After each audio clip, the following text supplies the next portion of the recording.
Último dia de 2020, última quinta-feira do ano, aquele sentimento, né, doutor, de que o ano está se despedindo mesmo, chegando ao fim. E de uma caminhada que aconteceu e agora uma próxima expectativa chegando bem na nossa frente, né?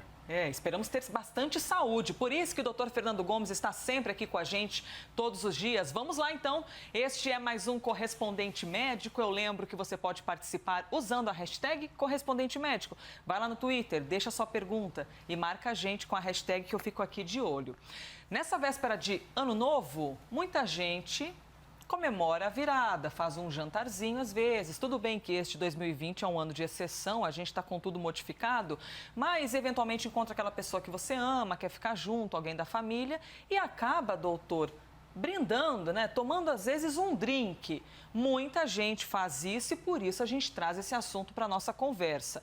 Para quem faz algum tipo de tratamento com medicação, como que faz num dia como hoje? Consegue tomar um espumante, por exemplo, uma cerveja, uma tacinha de vinho só para brindar? Por isso que o doutor Fernando Gomes vai nos responder. E aí, doutor, mito ou verdade que se tomar álcool, uma tacinha que seja, pode, como é que se diz? Quebrar o efeito do remédio, cortar o efeito do remédio? Elisa, essa é uma pergunta muito frequente dentro do consultório. Todas as pessoas querem saber. Primeiro, quem está tratando uma infecção, está tomando antibiótico, quer saber se brindar ou tomar um copo, uma taça, vai ter o seu tratamento aí comprometido. Segundo, pessoas que fazem tratamento de longo prazo, por exemplo, epilepsia e utilizam anticonvulsivantes, será que pode fazer um brinde? Ou então depressão, ou então ansiedade? Então a gente está aqui para responder para vocês se é mito ou verdade. A gente precisa entender qual que é o papel do álcool, tanto do ponto de vista social, como dentro do funcionamento do nosso corpo. A gente sabe que há muito tempo a sociedade assume como o hábito de usar a bebida alcoólica em situações sociais como algo muito agradável, algo que promova aí um efeito social diferente. E de moderadamente. Fato, e por quê? Porque de fato acontece. A gente sabe que o álcool ele atua no cérebro, pelo menos no início, quando a pessoa está ingerindo as primeiras doses, modulando um sistema que a gente chama de controle inibitório. Então a pessoa se sente mais solta, ela se sente mais fácil de falar, beleza, entende o que eu quero dizer? A vergonha vai indo embora, fica sincera que é uma loucura, essas coisas. Isso, e tem um neurotransmissor chamado GABA, que chama ácido gama-aminobutírico, que está envolvido nesse processo. Então, quando a pessoa faz esse primeiro brinde ou toma esse pouquinho de álcool, o comportamento muda. Agora, vamos lá. A gente está falando de uma coisa muito séria. A pessoa está fazendo um tratamento para uma infecção ou então faz uso de medicamento a longo prazo para tratar um determinado problema de saúde. O álcool não atua só no cérebro, facilitando um pouco assim o nosso traquejo e ajudando as pessoas a terem uma maior vinculação social. Ele atua em todos os órgãos do corpo físico e um deles em especial, o fígado. O álcool é metabolizado no fígado. O que eu quero dizer com isso? A hora que você coloca essa substância dentro do corpo, existe a absorção que acontece no aparelho digestivo e a substância ganha, então, a corrente sanguínea. Por isso que ela trafega pelo corpo todo. Quando ela chega no fígado, o fígado funciona como um filtro, um verdadeiro filtro. E ela faz o papel de transformar esse álcool em substâncias que vão ser eliminadas. De forma que não é apenas o álcool que passa por esse processo. Os medicamentos que as pessoas usam a longo prazo para tratar epilepsia, depressão, ansiedade e outros, assim como também quem está tomando antibiótico para tratar uma infecção, é por ali que também essa limpeza é feita do próprio corpo. Então, por isso que você toma o remédio várias vezes, um comprimido de 12 em 12, porque você está tomando a segunda dose porque aquela primeira o próprio corpo físico utilizou para a função que precisava, talvez combater uma bactéria, mas também acabou sendo eliminado pelo fígado e pelos rins. Então, o que acontece? Quando você toma álcool, o álcool ele vai estimular o trabalho do fígado, o trabalho dos hepatócitos, esse é o nome da célula do fígado. E com isso, acelera o metabolismo. O que eu quero dizer com isso? Se você precisava tomar um comprimido para manter aquele nível adequado, talvez o nível adequado no sangue fique mais baixo, porque é como se você acelerasse o processo de faxina do corpo. Mas quando a gente fala de um encontro num Réveillon, por exemplo, que é o que possivelmente muita gente vai fazer hoje à noite.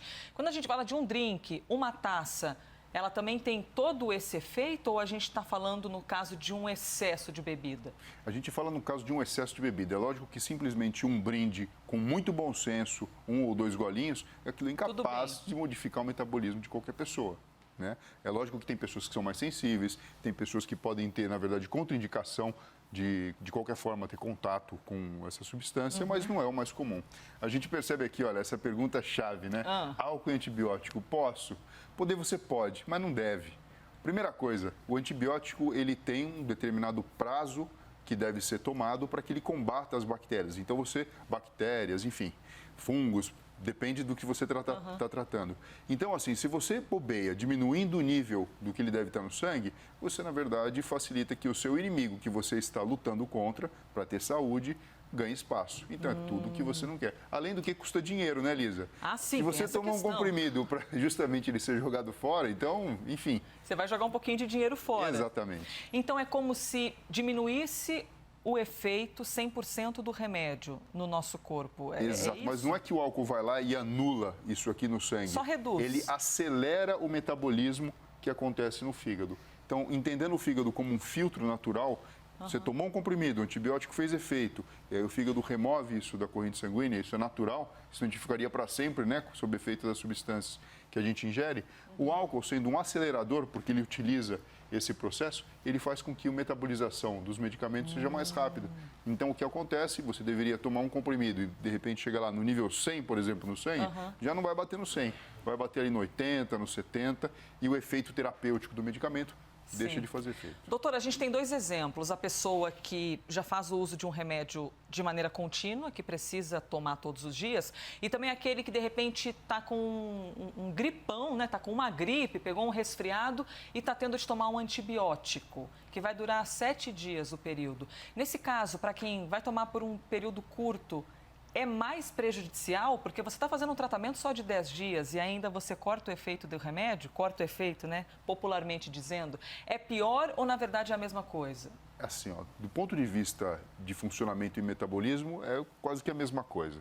Mas para quem está fazendo um tratamento de curto prazo, você imagina, a pessoa já não está muito bem de saúde, né? Senão não estaria tomando um antibiótico. A gente precisa do sistema imunológico também funcionando de uma forma adequada. A ingestão de álcool em larga escala, numa quantidade muito maior, pode provocar desidratação, pode provocar alteração do funcionamento do endotélio, que é a parte que encapa os vasos sanguíneos por dentro do corpo. E com isso, o que acontece? Você, na verdade, mais uma vez, abre porta para que a doença que você está tentando combater ganhe força e ganhe espaço. Hashtag correspondente médico. Tem uma pergunta aqui, doutor, pessoal comentando. E uma pessoa disse o seguinte: Ingrid Silva, pela hashtag correspondente médico. Percebo que eu tomo um pouco de bebida e fico mais embriagada mais rápido do que outras pessoas. Por que alguns seres humanos com uma taça já estão rindo à toa e outros demoram mais? Isso depende da absorção do álcool no aparelho digestivo. Por isso que se fala, né? A pessoa vai beber e é legal comer alguma coisa junto. Não está com a barriga vazia. Ou então, também, uma outra dica, ir bebendo água em conjunto. Então, está bebendo uma taça de vinho, bebe um pouco de água e com isso você facilita a própria diluição do álcool, de modo que você não tenha, de repente, uma concentração muito alta na corrente sanguínea. Um impacto tão grande do álcool. Isso, e a outra parte se relaciona com o metabolismo. Então, você imagina, uma pessoa que metaboliza rápido, ela precisa de uma dose muito maior para ter o mesmo efeito. Uma pessoa que tem um fígado funcionando de uma maneira mais tranquila, ela vai conseguir, na verdade, metabolizar de uma forma mais harmônica, de modo que poucas doses podem, na verdade, provocar uma alteração comportamental. Porque assim, ó, a gente fala, né? Olha, tem alguma alteração comportamental. Pois é, vai saber o que pode acontecer. Mas assim, né? Tem alguma vantagem nisso tudo? Não tem vantagem. Isso aqui é uma característica de cada pessoa e é lógico que sempre que você puder fazer uso com moderação e lembrar principalmente, ou nunca esquecer, né? Que, na verdade, o mais importante são as pessoas que estão perto de você, é o contato social, é a alegria de estar perto, né? Cuidado, porque, assim, a gente sabe que tem aquele problema a longo prazo, que a gente nem está falando aqui, porque a gente está falando de intoxicação aguda. Não estamos falando de alcoolismo, não estamos falando é gravíssimo. Isso. Então, assim, é saber trabalhar aí com moderação, o caminho do meio acaba sendo o caminho do sucesso. Caminho do equilíbrio, né? Que o nosso próximo ano seja bastante equilibrado. Muito bem, continue participando, hein? Hashtag correspondente médico. Próximo assunto, próximo tema. 1 em cada 10 adultos tem insuficiência renal. Mas, segundo a Sociedade de Nefrologia do Estado de São Paulo, a maioria desconhece isso. Ou seja, a pessoa nem sabe. A insuficiência renal pode ser uma doença silenciosa e descoberta quando os rins já estiverem comprometidos. Doutor, primeiro pergunta bem básica, mas sempre importante para a gente esclarecer, o que é a insuficiência renal? Bom, vamos começar pela questão de entender o que são os rins, né? São órgãos que têm o papel de desempenhar o equilíbrio e manejar o equilíbrio hídrico e também de eletrólitos no nosso corpo físico. Então, você precisa ingerir água, existe água nos nossos alimentos, a gente pode transpirar como uma forma de perder água e a gente tem um papel de manter o nível adequado, porque a gente precisa que exista sangue circulando através do aparelho cardiovascular num volume adequado para que todos os órgãos possam ter acesso ao oxigênio, glicose e liberar produtos do seu metabolismo. Então, os rins, que usualmente estão localizados na cavidade abdominal, na parte posterior, em número de 2. Isso acaba sendo uma vantagem, né? Você imagina só a importância de uma que ele doação, tem. por exemplo. Exato, exato. Então, ele recebe esse sangue, ele filtra. A partir da filtragem, existe a produção da urina, que vai para a bexiga, uretra, e então é expelida. E também tem um papel na produção de alguns hormônios relacionados com também a manutenção da saúde do corpo físico. Agora, como você faz para detectar se uma pessoa ela tem uma chance de desenvolver uma insuficiência renal ou não? Porque se você parar para pensar, quando a gente fala de insuficiência, a gente imagina que o órgão não está funcionando como deveria. Então, existem alguns exames básicos, mas extremamente importantes. O primeiro deles é o nível da creatinina no sangue. Então, esse é um exame simples, que é feito através da coleta de sangue de uma veia normal, esse exame que a gente faz no laboratório, e ele mostra se a função renal está adequada ou não, corrigindo inclusive para a faixa etária e para a raça, para o gênero da pessoa. E acaba sendo uma orientação bastante importante, porque se você detecta antes que o rim não está funcionando de uma forma adequada, você tem a chance, na verdade, de contornar algum comportamento. De precocemente tentar resolver um problema que possa acontecer. Exato. E outro exame também bem simples, o exame de urina, que faz com que você consiga entender qual que está sendo o produto dessa filtragem que o próprio órgão faz. E tem outros, né? Você pode ter ultrassom, pode ter tomografia, pode ter ressonância, mas esses aqui acabam sendo os critérios básicos de triagem. Lembrando que nós temos especialistas dentro da medicina que só estudam o papel do rim, que são os nefrologistas, né? Que fazem a parte clínica, e os urologistas que fazem a parte cirúrgica. Se você leu essa palavra e ficou pensando o que é isso, creatinina, não se preocupe, que eu já pergunto para o doutor aqui. Doutor, o que é a creatinina? Olha, tanto a ureia como a creatinina são produtos do metabolismo celular do próprio corpo que devem ser eliminados pela urina. Quando a gente tem um nível maior do que o normal, isso significa que o rim não está dando conta de manter o sangue filtrado de uma forma adequada e já mostra sinais de falência. Então, é uma substância que é utilizada principalmente para que a gente possa entender se o rim está funcionando ou não como deve ser. A partir do momento que a pessoa descobre, então, que o rim dela trabalha de maneira insuficiente, que ela tem insuficiência renal, como é o tratamento? De que maneira ela pode levar isso adiante? E é possível viver com qualidade? Sim, é possível. A gente tem um especialista, um nefrologista, mas a gente precisa entender por quê. O que está acontecendo para que essa pessoa esteja manifestando um quadro de insuficiência renal? Será que essa pessoa tem um diabetes? Será que essa pessoa tem uma hipertensão arterial? O que causou, então, a insuficiência? O que está levando ao fato do rim não estar funcionando de forma adequada? E aí, então, você faz o tratamento da doença de base. É lógico que, se essa insuficiência renal vira uma insuficiência renal crônica, você tem ainda recursos que você pode lançar mão, e isso é feito antes de imaginar uma situação extrema que seria um transplante de órgão, um transplante de rim. Então, você tem a diálise peritoneal, você tem a hemodiálise, na qual o indivíduo ele precisa que, periodicamente, algumas vezes na semana, ele vá a um ambiente adequado e instale uma máquina que vai fazer o papel da função renal. E quem está descompensado disso sabe o quão desagradável é, porque você imagina o seguinte, você toma um remédio, você precisa saber se a sua função renal está boa ou não, porque a medicação ela acaba sendo metabolizada no fígado ou pelo rim, ou pelos dois. Se você tem um rim que não está funcionando bem, às vezes um comprimido vai ficar circulando no seu corpo físico por muito mais tempo.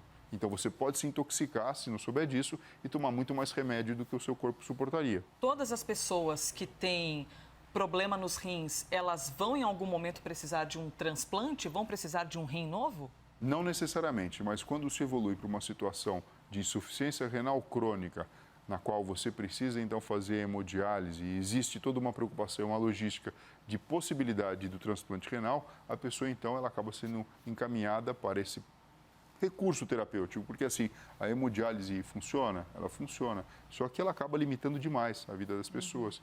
A pessoa tem dificuldade, muitas vezes, é lógico, né? Tem toda uma malha, uma rede ao redor do mundo capaz de receber as pessoas. Entende o que eu quero dizer? Mas você imagina o quão preocupante que é a pessoa viajar e chegar num lugar, cada 2, 3 dias tem que procurar um ambiente para fazer. A rotina. A rotina, tem toda a questão de tomar cuidado com infecção e assim sucessivamente. Mas a tecnologia está aí para, primeiro, ajudar as pessoas a diagnosticar isso de uma forma precoce para evitar esse problema.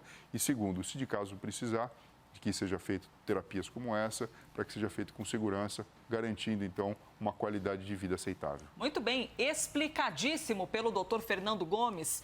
Você tem alergia a algum medicamento? Você já tomou algum remédio e sentiu-se mal, sentiu algum efeito? Já chegou no hospital para ter de se medicar e alguém pergunta assim, tem alergia a alguma coisa? E aí você tem várias limitações. É o seu caso? Mande pela hashtag correspondente médico. Veja só, segundo a Sociedade Brasileira de Alergia e Imunopatologia, cerca de 10% de todos nós brasileiros sofre com algum tipo de reação a remédios. E os anti-inflamatórios são as principais causas dessas reações. E por que isso, doutor? Por que o anti-inflamatório que vem a nos ajudar em caso de alguma doença pode ser o principal causador de uma alergia? Elisa, existem diversas reações bioquímicas que acontecem dentro do nosso corpo físico e são fundamentais para a manutenção da saúde. Até o próprio conceito de anti-inflamatório é alguma coisa que você pode se perguntar, né? Então, será que o nosso criador, será que o próprio desenvolvimento do corpo físico falhou em algum ponto e a gente inflama demais quando algum órgão é lesado e por isso a gente tem que tomar um anti-inflamatório? Sim, como se a gente pudesse, na verdade, modular isso? Então, assim, só daí já fica essa atenção especial, porque esses medicamentos acabam atuando em pontos importantes de reações químicas que acontecem dentro do nosso corpo físico. E eles são de uso contínuo, né? Uso comum, não vou falar contínuo, comum. Então, a pessoa tem uma dor de garganta, anti-inflamatório. Tem uma dor nas costas, anti-inflamatório. Tem uma dor de cabeça, anti-inflamatório. Ou seja, acaba sendo algo, como eu te falei, que a gente tenta modular de alguma forma. E com isso, se a pessoa tem uma tendência já natural, uma tendência genética de apresentar alguma reação que seja de confronto com esse medicamento, vem a questão da orientação de não fazer uso. Então, a pessoa pode sentir desde dor do estômago até reação alérgica que se manifesta na pele, alteração da frequência e do ritmo respiratório e cardíaco. Algumas pessoas podem, inclusive, desenvolver choque anafilático, que é uma situação extrema, na verdade, de uma reação.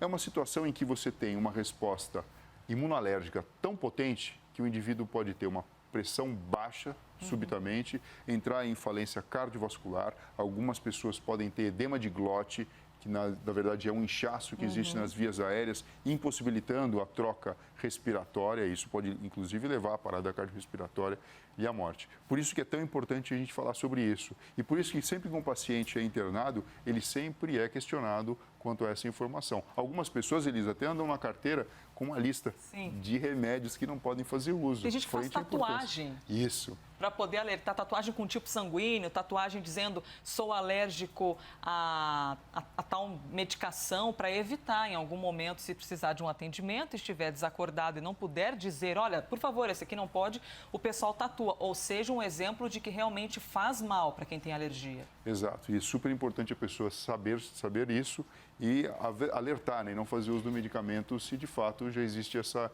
informação. Agora, cosmético também pode provocar reação alérgica. Você percebe? Outras coisas que são utilizadas não só na pele, pode dar algum outro efeito alérgico. Exatamente. Pode começar na pele e isso tomar uma proporção muito maior. Doutor, a alergia, a gente nasce já com essa alergia ou a gente pode desenvolver ao longo da vida alguma alergia? Geralmente o que acontece é que você já tem uma influência que é herdada através do seu próprio material genético, que vem do pai, da mãe, da própria família, e existe uma predisposição. Mas você pode também, no decorrer do tempo, a partir do momento que você é exposto a novos antígenos, a novas substâncias, também desenvolver quadros que são desagradáveis e merecem um olhar diferenciado e um tratamento específico. Doutor Fernando Gomes, como hoje é o último dia do ano, eu quero encerrar te fazendo uma pergunta. Assim, tem muita gente que fica assim, pensando, como ser mais feliz, como viver melhor, como ter mais amor, ser mais realizado em nosso trabalho. Então, eu encerro te perguntando quais seriam as coisas básicas que a gente tem de valorizar um pouco mais, que a gente tem de dar mais atenção para ser um ser humano mais feliz? É alimentação? É dormir bem? Eu não sei, o que o senhor deixaria de dica para quem está com esse espírito de último dia do ano? Essa pergunta é super bacana, porque eu estou vendo você aqui toda produzida, né? Já vai pro nesse Réveillon, astral amarelo e branco. Pois é, não tem o astral de pular as ondinhas? Sim. Então as pessoas pulam ondinha, fazendo pedidos, imaginando coisas positivas. O que eu gostaria de dizer é o seguinte, se a gente pegar a palma da mão da gente e olhar que a gente tem 5 dedos, existem 5 aspectos da vida que a gente sempre acaba levando em consideração. E às vezes a gente acaba olhando muito para um aspecto, deixando o outro de lado e não tem jeito, né? A conta, ela vem.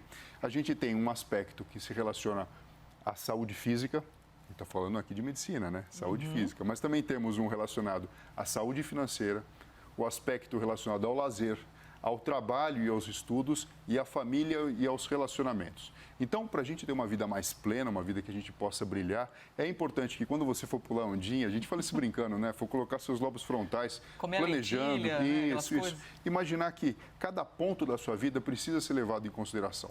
Então não adianta você só ter dinheiro se não tiver saúde. Não adianta você só se divertir se o trabalho também não estiver bacana. Então, quando você tem um olhar diferenciado e respeita todos esses aspectos da vida, fica muito mais fácil de você experimentar a sensação de felicidade. E que muitas vezes se confunde com a sensação que a gente fala, né, do conceito de saúde. Porque você sabe que pela OMS o conceito de saúde é o seguinte, é um bem-estar biológico, psicológico e social e não simplesmente a ausência de doença. E isso parece o conceito de felicidade. Muito bom. Olha, eu espero que essa dica tenha tocado verdadeiramente você, para você pensar aí no próximo ano e que a gente possa ser a cada dia um ser humano melhor com a gente mesmo e também com os outros. Doutor Fernando Gomes, obrigada por esse 2020, hein? Tantos assuntos, tantos temas e sempre com a participação de quem nos assiste. Obrigada. Obrigado a você. Feliz ano novo para você, Elisa, e para todos vocês que nos acompanharam. Ano que vem nos vemos, né? Com certeza. Amanhã, no caso. Este foi mais um Correspondente Médico.